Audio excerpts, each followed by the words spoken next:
Stakeholders in the livestock sector blame one another for Gambia's low meat production.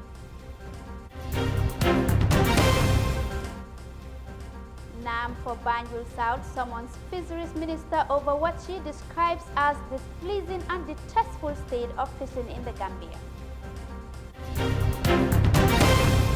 Elsewhere, Chadians protest in front of their country's embassy in Nigeria, calling for an end to military rule in their country. These and more coming on the news text.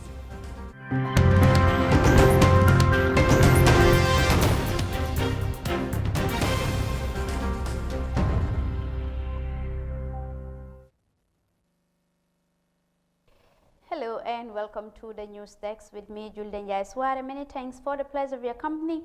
And now the news in detail. The recent increment in prices of meat has raised a great concern for Gambians, especially ordinary citizens. Cattle traders and butchers blame one another for the sudden low production of meat in the country, resulting to hike in prices of meat. Our reporter Khadija Tuseka visited the butchers and cattle traders, and she now files in this report.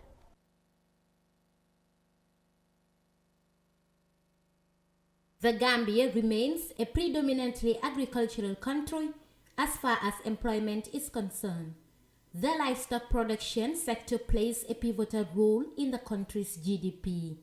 But despite its contribution, people who are engaged in cattle trading travel to either Senegal, Mali or other countries in the sub-region to buy ruminants with only few from the Gambia. The fluctuating exchange rates are considered to be one of the challenges by the cattle traders, locally known as jewelers and the butchers. In an interview with iAfrica TV, parties blame one another for the low meat production in the country. When the butchers come for the cattle, whatever amount you tell them, they will agree because they are not paying in cash. When they sell the cattle, they will take out their expenditures and tell you that your cattle has lost a profit of 2,000, 3,000 or even 5,000. You wouldn't able to do anything because if you take them to court, you will add more frustration on yourself, but you won't get justice. But for Daruba, a cattle trader, the problem is as a result of government's lack of support to the traders. The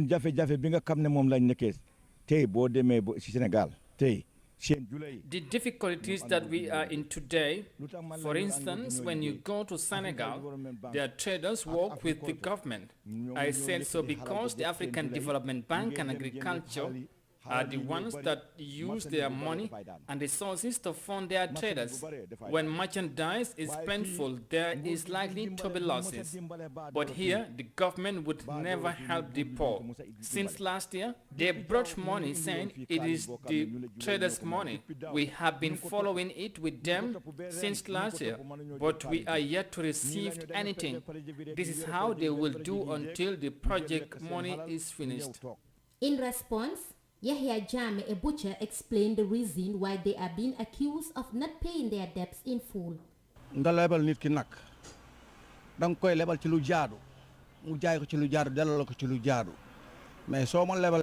If you give your cattle to someone for loan, you should make it in a proper way, so that if he sells it, you can get back your money. But if you are giving me the cattle for $35,000, how will I make profit? It won't be easy. Give it to me at a reasonable price. When I sell it, I will also give you back your money. That is why it is difficult. You will buy a cattle for a price and add an interest rate which is very difficult for us. We will have to take it because this is our job. If the cattle is 30,000, but you sell it at 40,000, so if a butcher agrees to take it, in most cases, he would owe you some money. Ibrahim Gates stated that the high price involved in the sales of the ruminants is sometimes responsible for their losses. The problem is price you dey jay, price you dey jay butcher, price you do dey gain, nak bi du ko dey gain. The problem is the price in which they normally sell to the butchers is usually not the price of the cattle. So if the cattle should cost $40,000, they will rather sell it for $50,000. So if the butcher does not have that kind of money to buy the cattle, then you will have to take it as a loan. And if you do so, you won't make profit at all. So if you give the cattle owner $10,000, it will be definitely a problem. So the only thing you can do is to refund him the actual amount of the cattle without any interest. Even that, the cattle owner will still think you ate his money. This is why the butchers who have money normally buy in cash. That's what I normally do. They call on the government to come to their aid and to help them revive their businesses. Justice delayed, they say, is justice denied. The cattle traders also urge the justice sector to speed up and consider their cases that are still pending in the courts. Karigetu Seka, iAfrican News. Cattle traders blame butchers of low meat production in the country and vice versa. A group of Chadians in Nigeria were out to protest at the front of their country's embassy, calling for an end to a military rule in their country. The Chadians also marched to French embassy to denounce what they called French interference in affairs of their state. The son of the late president has since taken over the leadership of the country, which however did not go down well with the opposition. Detail in this report. It's a rare sight in the Nigerian capital, Abuja. A group of Chadians protesting right in front of the Chad embassy, demanding that the current government of their country steps down for a democratically elected one. What is going on in Chad is lawful, unconstitutional, is a military coup. Military junta are there, are illegitimate, they don't represent the will of Chadians, they are not for Chad, they are not for Chadians. We are denouncing the military coup, what we are demanding for a democratic system, democratic government, civilian government. Enough of militarization of our nation, enough of military rule, enough of military dictatorship. From the Chadian embassy, the group marched to the French embassy in the city. They accused the French government of undue interference in the affairs of Chad, demanding that it stops. 37-year-old Mohamed Debi was named interim president of Chad and his late father's successor by a transitional military council back in April. The council is expected to last for 18 months, after which a democratically elected government will be ushered in. But the opposition has criticized the arrangement, saying it's a continuation of the Idris Deby political dynasty. Chad is not kingdom. Chad is country democrat. So anything according the law, if the vacancy of the president, neither the president for assembly as the president of the Senate, now they take over. But there is no way the Pekin take over as a general. This is a joint military. We don't need it. The new military leader has been courting the support of regional leaders, and that appears to be paying off as regional pressure against his government is muted for now. Chad is widely considered very crucial in the fight against jihadis in the Sahel and West Africa, so regional leaders are handling the political situation in the country with extreme caution to ensure it doesn't degenerate into a regional security crisis.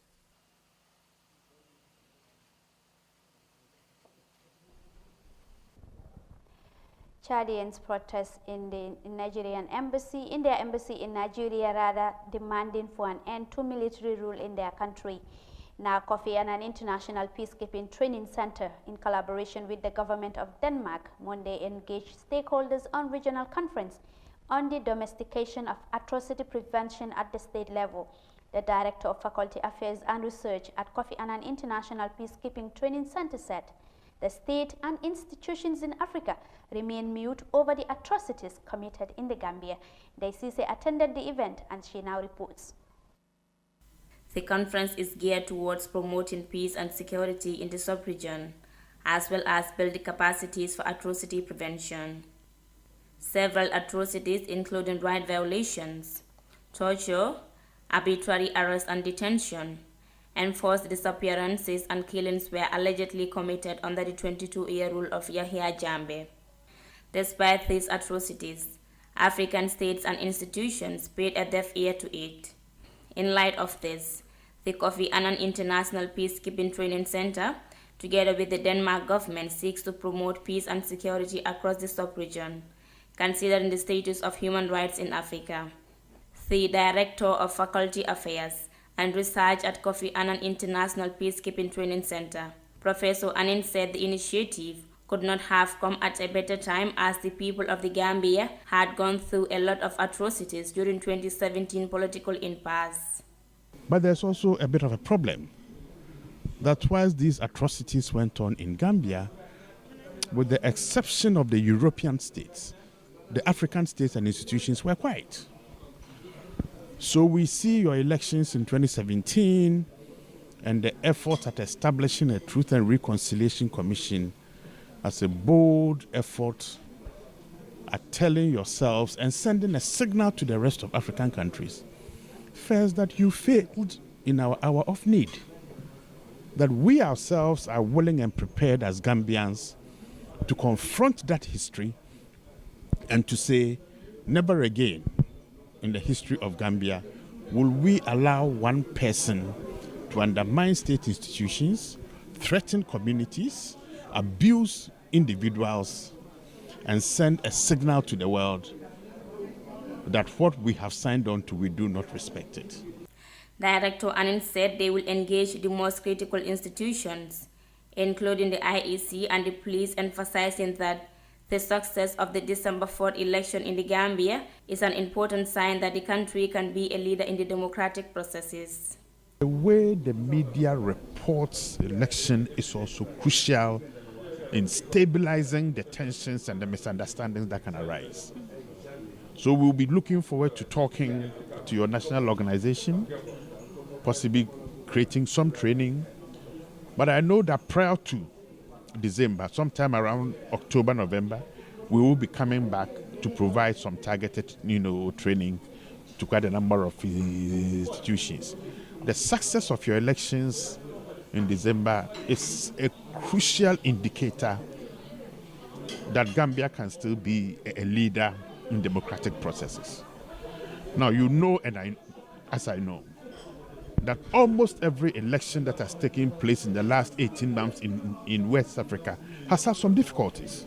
Meanwhile, the head of Peace of Support Operations Program, Frank Okairi Osei, explained the significance of the initiative to the Gambia.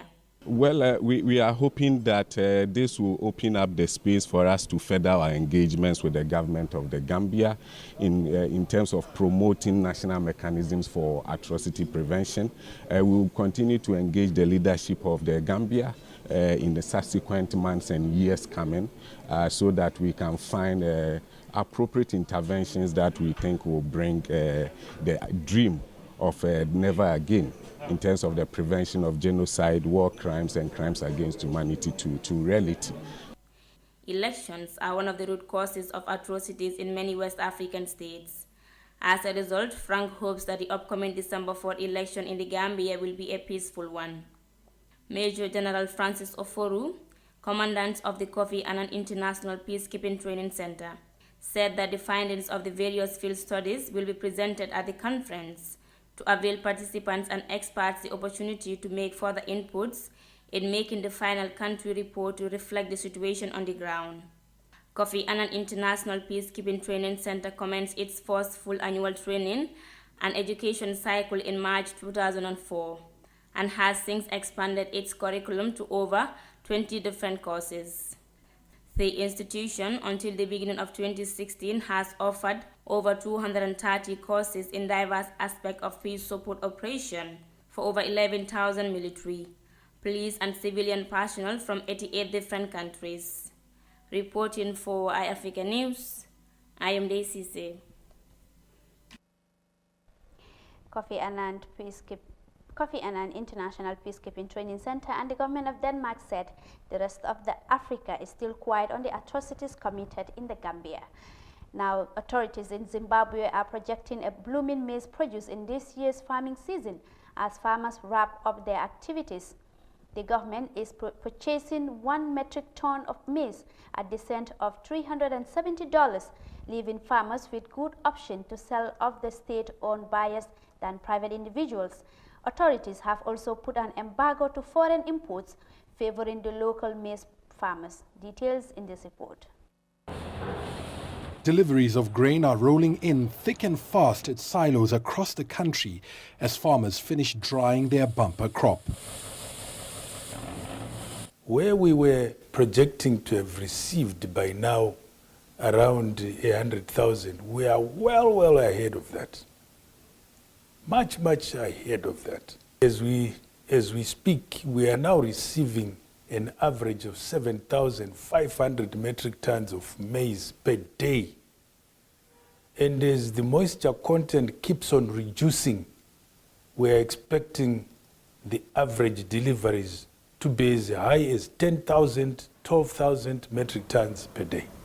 The producer price for maize is the equivalent of more than $370 per ton.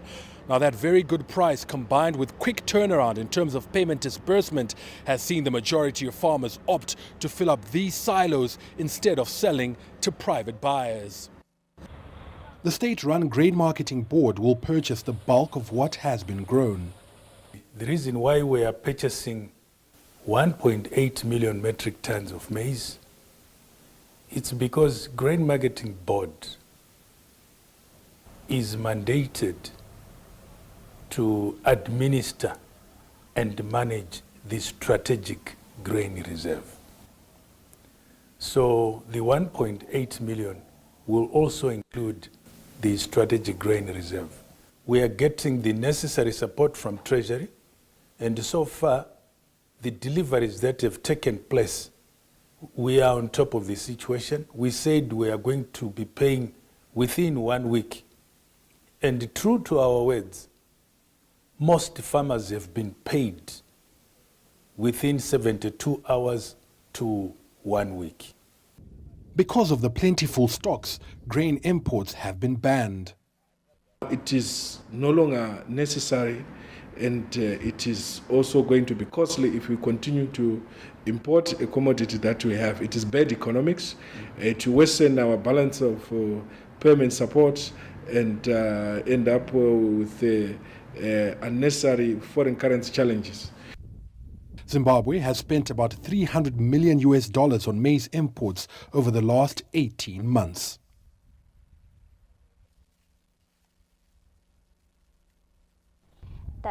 Feel the ocean breeze at your doorstep.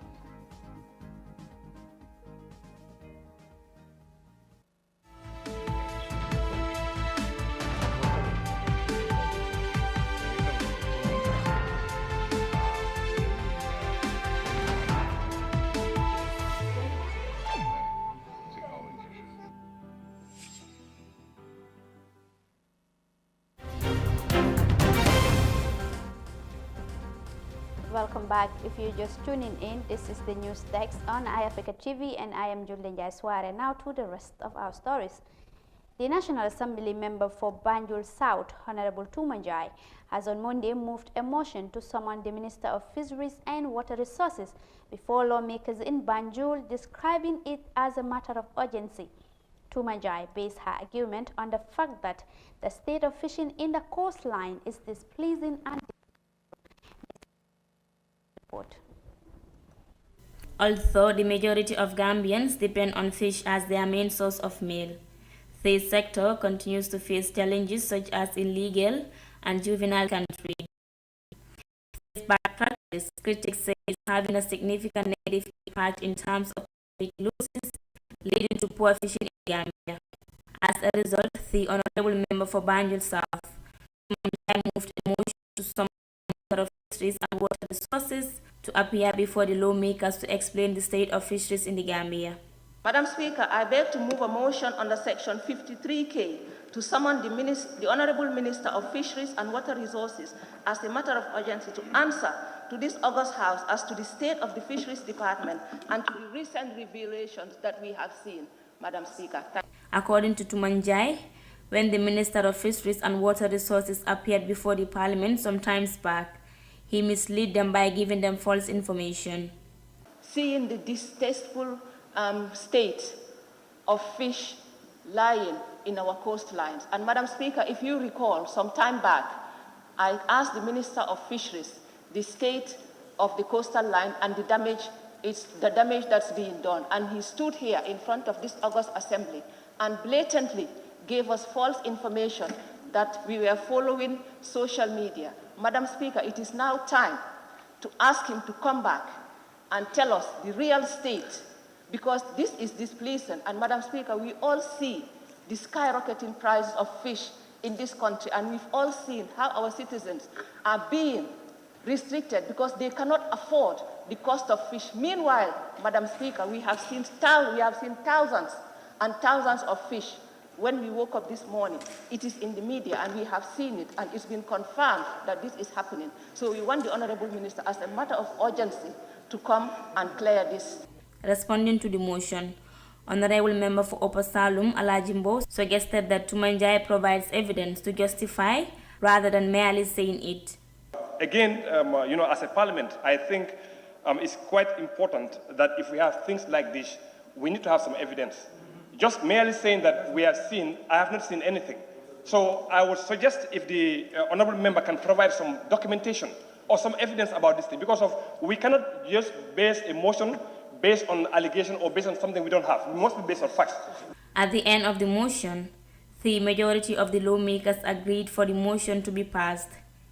Industrial fishing for local processing in the Gambia has nearly collapsed due to increased illegal fishing, poor surveillance of the fisheries resources in the high seas.